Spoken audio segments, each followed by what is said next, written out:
আসসালামু আলাইকুম বন্ধুরা, আজকে খুব সুন্দর একটা গাজরের পুডিং রেসিপি নিয়ে আসলাম তোমাদের সামনে। কি বলবো যে একবার খাবে সে বারবার খাইতে চাইবে।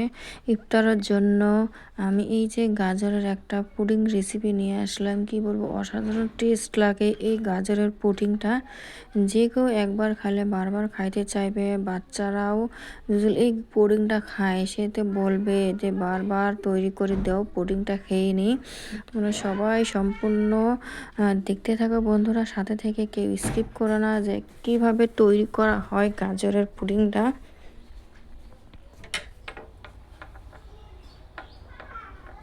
গাজরের পুডিংটা অসাধারণ টেস্ট হয়। এই দেখো বন্ধুরা, এখানে আমি গাজর নিয়ে নিলাম 3 কাপের মতন। এই যে আমি স্লাইস পিস করে নিয়েছি, ছোট ছোট স্লাইস পিস করে নিয়েছি গাজরের পুডিং। আর এই যে এখানে আমি দিয়ে দিলাম 2 টেবিল চামচ কাজু বাদাম। আর এখানে তরল দুধ দিয়ে দিলাম 4 কাপ মতন। দুধটা আমি আগে থেকেই জাল করে রেখেছি। এখন সবগুলো একসঙ্গে ভালো করে মিক্স করতে নিতেছি বন্ধুরা। আর এইভাবে ভালো মতন আমি গাজরটা সিদ্ধ করে নিব। যতক্ষণ না গাজরটা সিদ্ধ হয় না ততক্ষণ আমি এইভাবে দুধের সঙ্গে সিদ্ধ করে নেব খুব সুন্দর করে। তোমরা দেখতে পারছো, এই দেখো আস্তে আস্তে গাজরের দেখে কালারটা চলে এসেছে। এইভাবে নাড়তেই হবে অনবরত। গাজরটা যতক্ষণ সিদ্ধ হয়নি ততক্ষণ এইভাবে দুধটার সঙ্গেই রাখতে হবে। এইভাবে সিদ্ধ হওয়ার জন্য এইভাবে রাখে নিবে, তাহলে পুডিংটা খুব সুন্দর ভালো হবে। এই দেখো খুব সুন্দর করে আমি জাল করে নিচ্ছি যেন গাজরটা সিদ্ধ হয়ে যায়, তার জন্য। সবাই সাথে থেকে ভিডিওটা সম্পূর্ণ দেখো, কি স্কিপ করবে না। বন্ধুরা, ইফতারের জন্য অসাধারণ একটা পুডিং নিয়ে আসলাম তোমাদের সামনে, গাজরের পুডিং। কেউ কি খেয়েছেন কোনোদিন গাজরের পুডিং? অসাধারণ টেস্ট হয় পুডিংটা।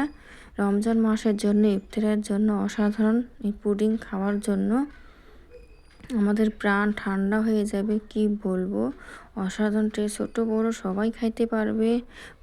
কোনো কিচ্ছু নেই, একদম হেলদিভাবে তৈরি করা এই গাজরের পুডিংটা। এই দেখো আমি নাড়তে আছি কিন্তু গাজরের পুডিংটা খুব সুন্দরভাবে যেন সিদ্ধ হয়ে গেছে। এই যে সিদ্ধটা হয়ে গেছে, এখন আমি এটা খুব সুন্দর করে একটা হ্যান্ড ওয়াশ দিয়ে আমি এটা মিক্স করে নিব। বন্ধুরা, তোমরা যে কোনো দিয়েই তোমরা ব্লেন্ডার করে নিতে পারো। যে কোনো ব্লেন্ডার দিয়ে আমরা এটা নামিয়ে নিয়েও কিন্তু ব্লেন্ডার করতে পারবো, এটা ব্লেন্ডারের বাটির মধ্যেও। আর আমি একটা এইভাবে ব্লেন্ডারের সাহায্যে ব্লেন্ডার করতেছি। তোমরা যে কোনো ব্লেন্ডার দিয়ে এটা ব্লেন্ডার করে নিতে পারবে। একদম মিহি করে নিব পারফেক্ট মতন করে, খুব সুন্দর করে স্মুথ করে মিহি করে ফেলবো। গাজরের যেন একটু দানা দানা ভাব না থাকে। এই দেখো খুব সুন্দর করে কোনো গাজরটা মিহি হয়ে গেছে, দেখেই বোঝা যাচ্ছে। এইভাবে খুব সুন্দর করে মিহি করে নিতে হবে গাজরের পুডিংটা তৈরি করার জন্য। আমার খুব সুন্দরভাবে কিন্তু হয়ে গেল পুডিংটা মিহি করা, এই দেখতে পারছো। এখন আমি এটা একটু নেড়ে চেড়ে তোমাদেরকে দেখিয়ে দিচ্ছি। দেখো কতটা সুন্দর হয়েছে, পারফেক্ট মতন হয়েছে কিন্তু। এই যে এখানে আমি দিয়ে দেবো 3-4 কাপের মতন চিনি দিয়ে দিলাম বন্ধুরা।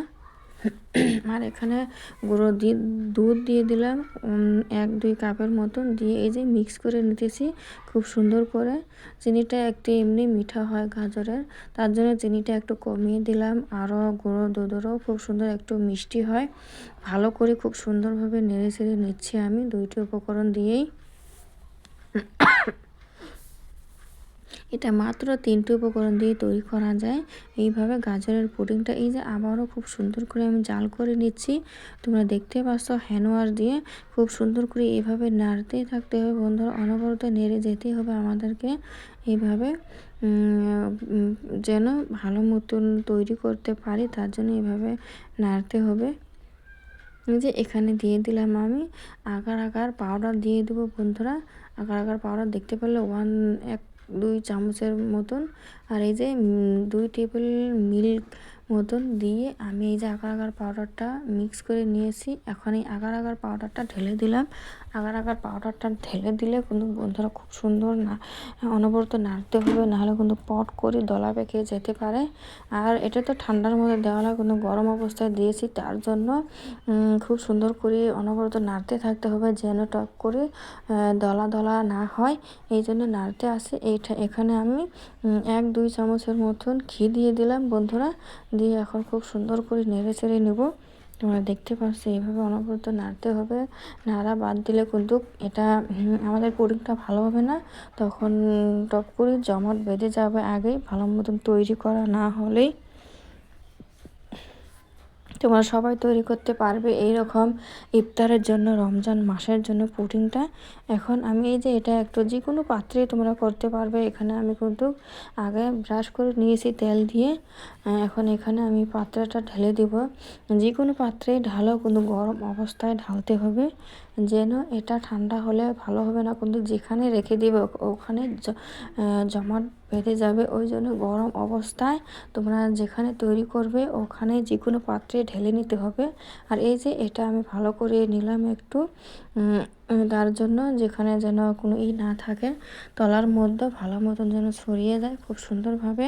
ওই জন্য একটু আমি এই বাটিটা ধরে একটু চাপ দিয়ে নিচ্ছে যেন সবগুলো সম্পূর্ণভাবে সেট হয়ে যায়। এই দেখো, এখন এটা আমি বন্ধুরা ঠান্ডা অবস্থায় ধুয়ে দেবো 30 মিনিটের মতন। তারপরে ফ্রিজে রেখে দিয়েছিলাম 1-1.5 ঘন্টার মতন ফ্রিজ থেকে রেখে। এই দেখো নামিয়ে নিয়ে আসলাম, কত সুন্দর হয়েছে পুডিংটা। এই যে আপনের চেয়ে এই যে মনে হয় ছেড়ে দিয়েছে, দেখতে পাচ্ছ তোমরা। ঠান্ডা হওয়ার জন্য তোমাদেরকে রেখে দিতে হবে এমনি, তারপরে ফ্রিজে রাখে তোমরা এটা ডেজার্ট পুডিংটা তৈরি করে নিতে পারবে বন্ধুরা। এই যে এখন আমি পুডিংটা নামিয়ে নিব। এই দেখো কত সুন্দরভাবে পুডিংটা হয়ে গেছে, অসাধারণ কি বলবো। এখন এটা আমি কেটে কেটে দেখিয়ে দিচ্ছি তোমাদেরকে। বাচ্চারা তো এইরকম পুডিং তো খুব ভালো পায়, তোমরা বাচ্চা ছোট বড় সবাই খাইতে পারবে এটা। দেখো কত সুন্দর হয়েছে পুডিংটা, কি বলবো, একবার খাইলে বারবার খাইতে চাইবে তোমরা। এই দেখো কত সুন্দর হয়েছে এই পুডিংটা। সবাই ভালো করে তৈরি করে নিও এই পুডিংটা, যে কেউ খাইতে চাইবে কিন্তু এইভাবে। একবার খেলে তোমরা বারবার বলবে যে পুডিংটা তৈরি করে আবারও খাই। আর ইফতারের জন্য তো আমাদের অসাধারণ হয়, একটা ঠান্ডা জিনিস খাইলে আমাদের তো প্রাণটা জুড়িয়ে যায়। মনে হয় ইফতারের সময় এভাবে ঠান্ডা জিনিস, যে কোনো ঠান্ডা জিনিস খাইলে খুব মজা লাগে। আর সবাই বন্ধুরা এটা শেয়ার করো ভিডিওটা। আর সবাই যদি ভিডিওটা আমার ভালো লাগে অবশ্যই সাবস্ক্রাইব করে আমার পাশে থেকো, আর লাইক কমেন্ট করো কেমন হয়েছে পুডিংটা। আর আমার ভিডিও দেখার জন্য সবাইকে অসংখ্য অসংখ্য ধন্যবাদ বন্ধুগণ।